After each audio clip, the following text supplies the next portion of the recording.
So the first thing I do want to talk about is Elphaba making the coin levitate, and how she was having a hard time just doing it, closing her eyes and trying to hone in and focus. But the moment that Madame Whirlpool told her or tried to help her talk about the things that was bothering her, she's so used to withholding things and not speaking her truth. The moment that she was able to start speaking what was bothering her out loud, she was able to harness her power and levitate the coin. It speaks to how powerful it is to speak your truth and say what's on your mind. And if you see an injustice or something doesn't sit right in your spirit, it's important to say it out loud, to make the words plain. That's what I got from that scene. The wizard knows how powerful it is, because that's why he's trying to take the voice away from the animals. Yes. Like, taking away someone's voice is what makes him inherently evil. And then for her to use her voice to harness her power is even scarier for him. It makes him powerful. It makes him powerful too, to take away the voices of people with power. That's the only thing that he has power over. Yeah. It also kind of spoke to like abuse and neglect as well, because she is so used to her power being a bad thing, being scary, being something she has to like hide or filter. She feels her power coming up and she stops herself from talking, which is just so sad to me that Madame Horrible even has to like encourage her to keep talking, because it is a result of that many years of people making her feel bad about her power and her truth. And mainly not just people, her father, like her circle that's supposed to build her up. It was tearing her down and making her feel inferior and creating shame from a little girl that she carried all the way into her, I guess, early 20s in university. Elphaba always being the first person to speak up for people that are in need. Elphaba is the character that's always doing things for people outside of herself. Like even her taking that first leap in the movie right at the end, it's for Galinda, her lover. Like, get away from her. I'm about to take this leap of faith. You won. Yeah, it's me. I'm the one doing wrong. You know? And that's still like shame. But right after she owns it and she says it's me, and a more like, I'm taking ownership of who I am. And that's after she it's right before she falls. That's right before she falls? No, that's after she falls, where she says it's me. Right? Because she touches her inner child, she gains her power. On the broom. And she's flying. She's taking ownership. She has her power now. She's flying and she's saying it's me. And she's doing it for herself. Like, she's flying by her lonesome in the end. And I just think that's so powerful that throughout the movie, Elphaba is doing things for everybody else but her goddamn self. Even when she has the opportunity to get her skin changed to green, she chooses to defend the animals and speak up for her professor who was the GOAT and he was being taken away. Like, she's the only person who stood up and said something. And I think that speaks to the people who deal with a lot and who are bullied or shamed or constantly like pushed out of society. I feel like we are the first people to speak up. Like, it speaks to Black women being at the front end of every system in this country, but still being on the front line of every cause in this country. I think that speaks to, because we get beat down the most, so we know what it's like, and we don't want other people to feel that. And when we see injustice happening to others, we're the first person to speak, because we don't play that shit. We know what it's like to be on the other end of that. So I think that was so beautiful and so powerful. In the end, she did it for herself. She chose to fly alone and just gain her own power on her own. This movie, oh my god, you're making me realize something. Okay, so we keep talking about how, like, before she was doing it all for other people, and then she has that fall and she sees her younger self, finally reaches out and chooses herself and grabs her broom. She gets her power and says, it's me. She owns who she is, but not only is it just like a either or, it's kind of a and, because she's realizing that she's going to be an even better advocate for the animals by owning her power. Yes. So by choosing herself first, she can now choose those animals even stronger. Oh, because it's like, who but me? No one is coming to save these animals. You're not gonna do it. You have no real power. I'm coming to you, Mr. Oz, to ask for your power, but it's me. I gotta be the one to save these animals because I'm the power. Yes. I have to harness it within myself because I can't wait on y'all. If I wait on y'all, they'll never be free. Oh, so love how you pulled that together, and just love everything about this movie. One of the main themes you wanted to talk about was just how the wizard kind of represents society, or like the president, or even God, as we were talking about before. Yeah. And how, especially the president, but and how like all of Oz represents the society that supports the president and allows him to be as quack pseudo powerful as he is. Yeah. Essentially, like, once Elphaba actually gets to meet the wizard, he admits that he doesn't actually have any power, and he says, that's why I have to use spies and cages and fake heads, is because people need to believe that I have this power. It made the whole election conversation we just had make sense. Like, how and why do people support this? And all, like, Galinda and Oz and the Munchkins and everybody there explain exactly why. Yeah, and Galinda to me represents the white women who wanted to wear the blue bracelets to differentiate who voted for Trump and who didn't, because it's all about like how you're perceived and what it looks like to society. It's just trying to make it look like you are a good person, and for other people to believe that, instead of actually just being a good person and doing the work, you know, like Galinda is doing, or not Galinda, but like Elphaba is doing. Yes. And the way that Elphaba goes about it is villainized. Like, the people who choose to speak up and are classified as cynical, they're demonized and told that that's not the way to go about it, or you're always causing a muck.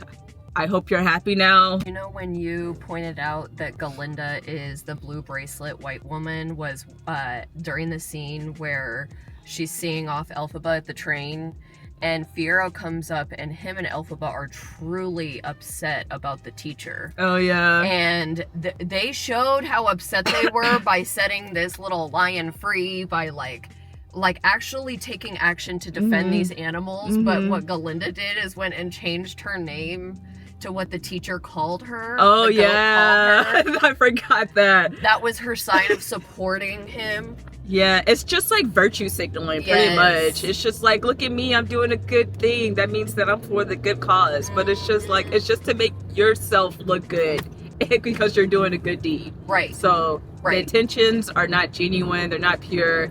And that's what Galinda represents to me, is the women who wants to wear the blue bracelets to be like, I'm one of the good ones. It doesn't help anybody. No, I mean, it helps their you. Own feelings. It helps the person, the self-centered person who's performing that act. That's it. That's the only person it helps. It's the people that's willing to step up and actually say something that are the villains in society. You know what else Galinda really represents for me too, is the type of women specifically, but really just any like low down person that really doesn't have much power at all in society, being like, once they prove that they're willing to defend those in power, then they're boosted up to the top. Yep. You know what I mean? Yep. Like, Madame Morrible comes and embraces her only at the moment she gives up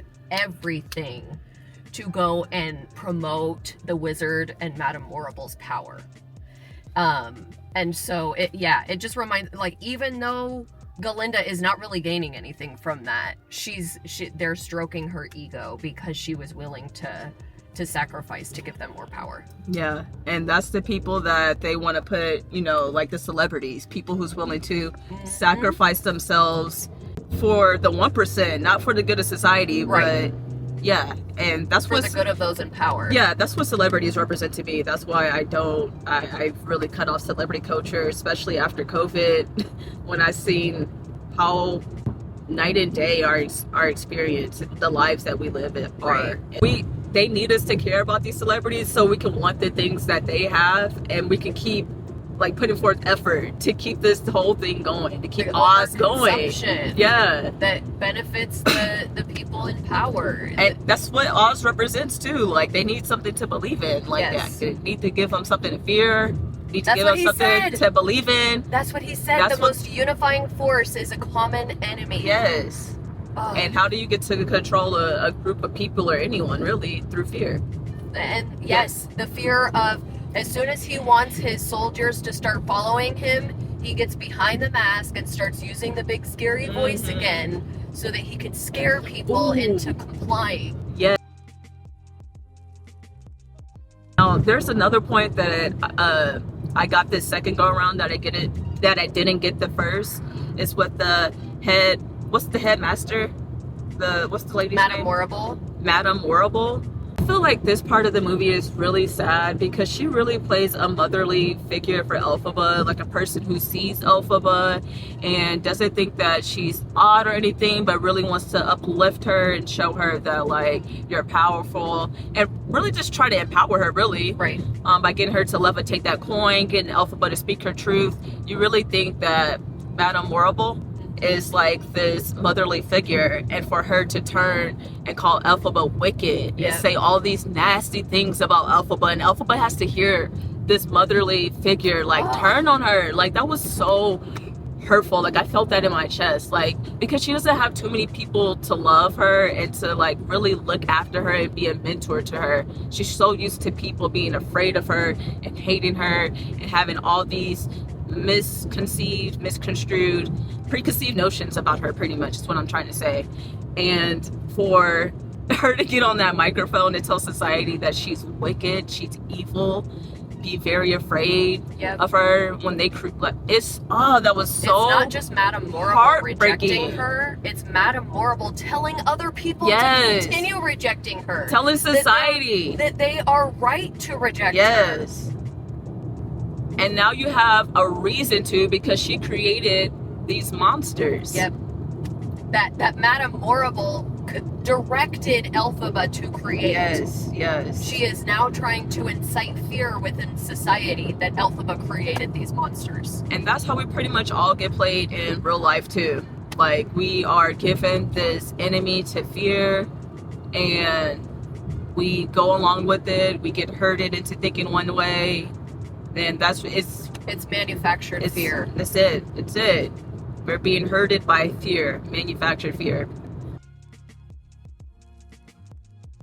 So I do have on my notes here, was it blind casting or intentional? Wicked. I think it was intentional. I think it was intentional too. The first time I didn't understand. The first time I was questioning, was it intentional or not? But this go around, it was definitely on purpose, because even with some of the comments, like with Galinda's best friend, he had made I don't see color. I don't see color. What? And too, with Elphaba's sister Nessa being light skinned, and Elphaba had made the statement, oh, she came out how you expected her to. Yep. And Elphaba's parents being white and black. Because at first I thought, because 2 days before we watched Wicked, the first go around, we had watched Cinderella. Now that was a blind casted movie right there, because the prince's parents is black and white and he's Asian. It's a colorblind casting that wouldn't make sense in the real world, but I love it because it just made it more fun. And to suspend disbelief. It made it even more camp too. Yes. This Wicked movie, it's pretty clear that it was intentional, that they wanted to make Nessa lighter skinned, Elphaba to be colored. Even though she's green, she has black features, essentially. Right. And so there is something that could also be uncovered there, because not only is Nessa not green, but she is a way that you would expect her to come, Elphaba to have come out. Because her parents are white and black. So right. And that, oh my god, it speaks to how much, like, love and support you get being based off what people expect from you. Yeah. And how people treat you based off something you have no control over. Yeah, like whether or not you like uphold their expectations. Right. I just think that was a very subtle message that I don't know very many white people are going to pick up on, because like I was saying, generally white folks who don't interact with very many black folks just see black and biracial folks being one and the same. You're black. Yeah. Even though there are some preferential treatment being played towards lighter skinned folks because white people see more of themselves in biracial or lighter skinned folks. Less scary for them. Right. It's still, there is something within white people that sees black as just black. Don't know that the message, that subtle messaging of colorism is going to come to white viewers as plainly. No, I don't think so. I just feel like colorism, like people know racism, like obviously, but colorism, it's a more nuanced conversation within racism. It definitely adds layers. Black people living in this country, you just know what colorism is, whether you know how to vocalize it or not. You know what it is. You experience it.